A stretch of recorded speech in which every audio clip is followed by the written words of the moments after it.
Morning.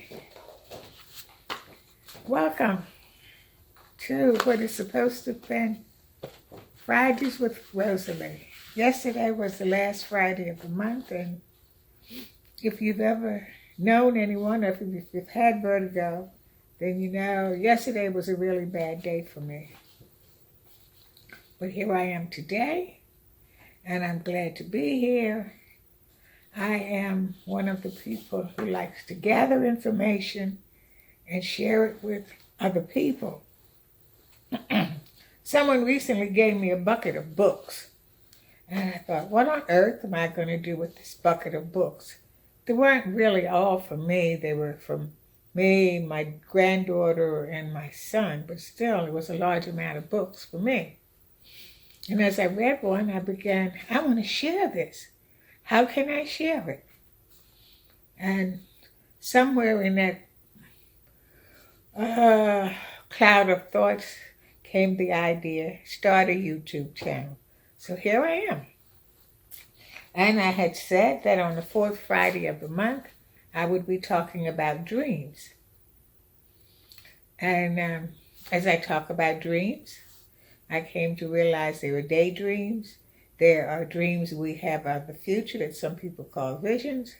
And there are dreams that invade our sleep at night. Our thoughts from the unconscious, some say.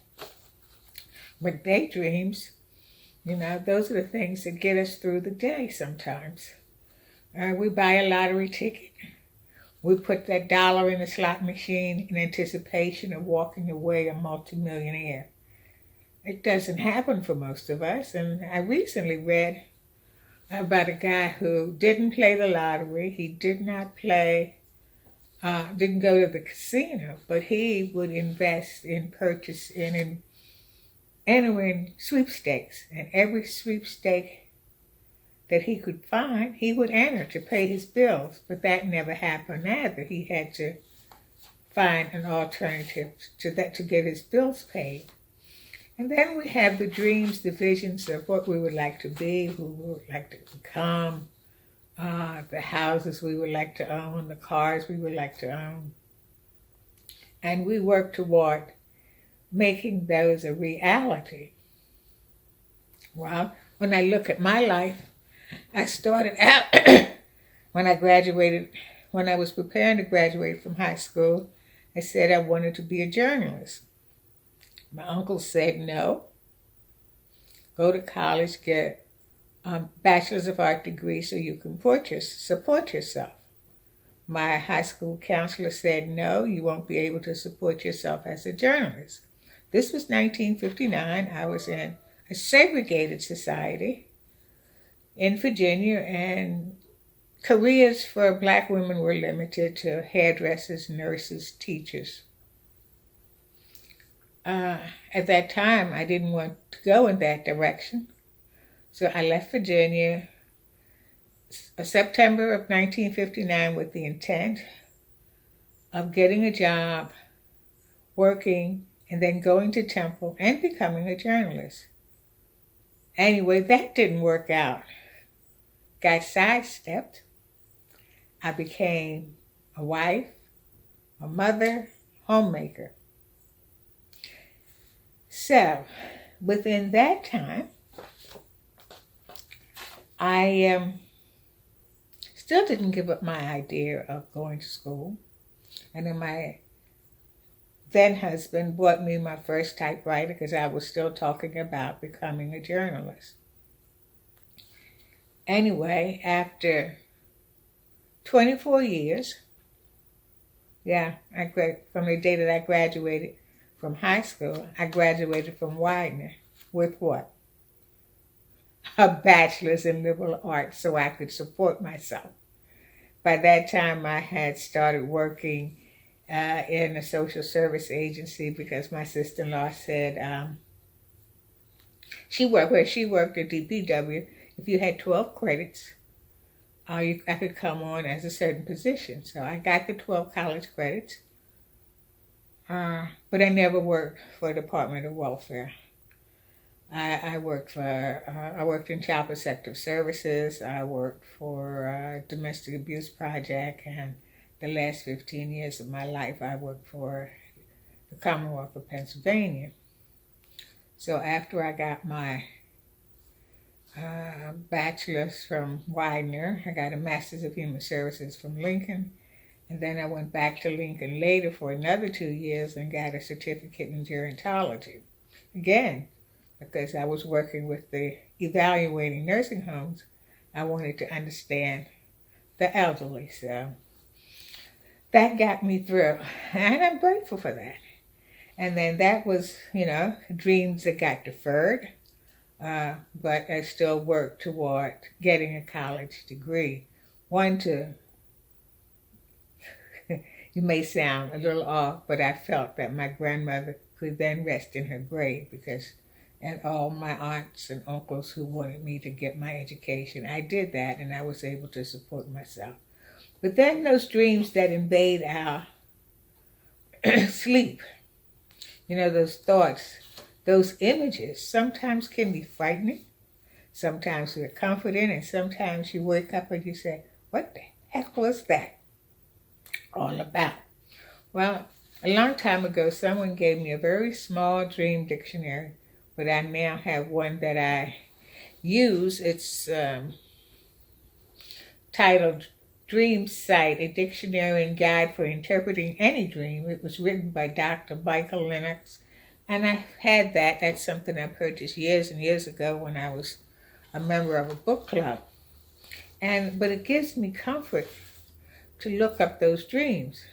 Recently, I've been dreaming about spiders and insects, and I have an aversion to spiders, to all insects, really.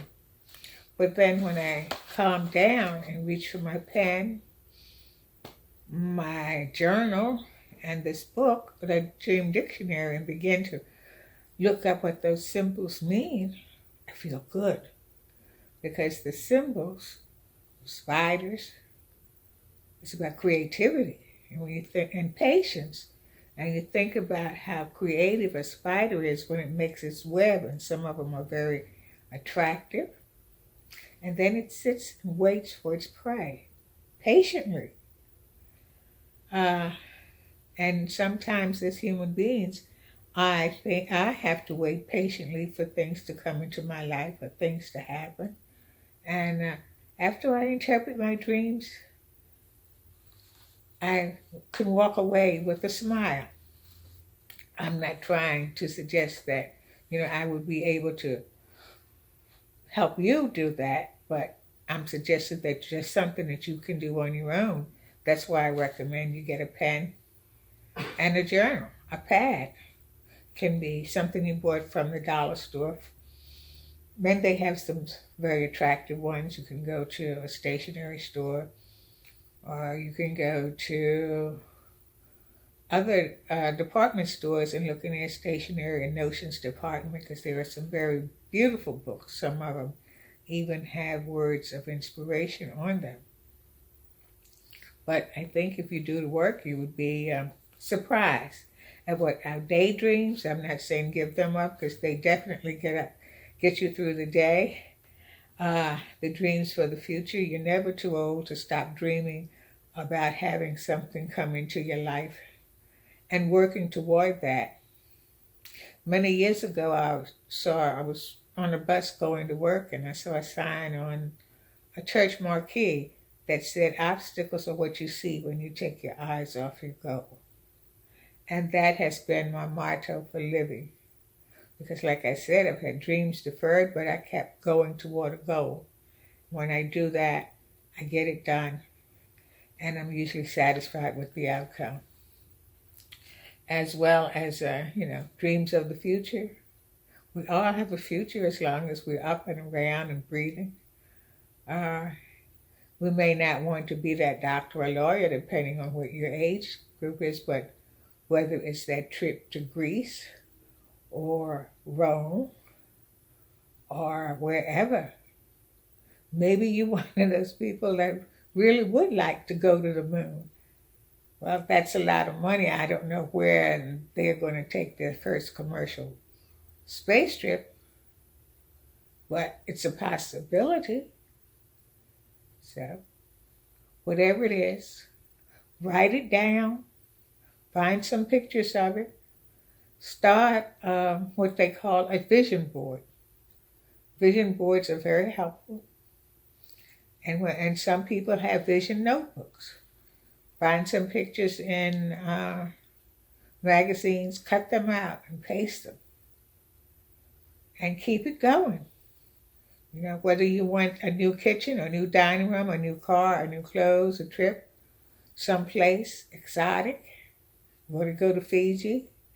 Well, maybe Hawaii, Alaska, Iceland. I don't know why you want to go to Iceland, but hey, why not? Do the work and see what happens. So, and your dreams that keep you awake. It had been said that, and especially for dreams of the future, you know, they said dreams without action is only a wish.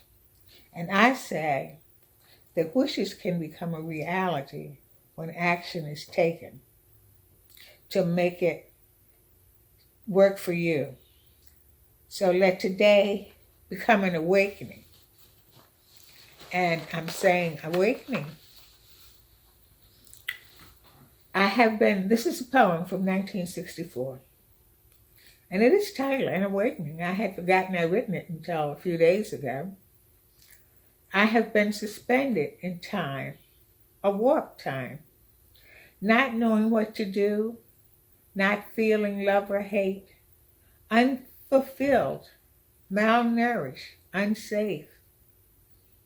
Going through the motions of living, I became awake, a sensation that came almost as though I had been to this place before. The room was warm. I felt the size of the room was familiar. The wind outside, the sunlight in the window, the sound of the leaves on the trees, the sight of frogs and lizards on the lawn. I must be home again, and I am a different place. Am I lost in time? Is it the present and not the past? Somehow, some way, it's all connected into one. This is Rosalie saying, do something good for yourself and be kind to others. See you next Friday.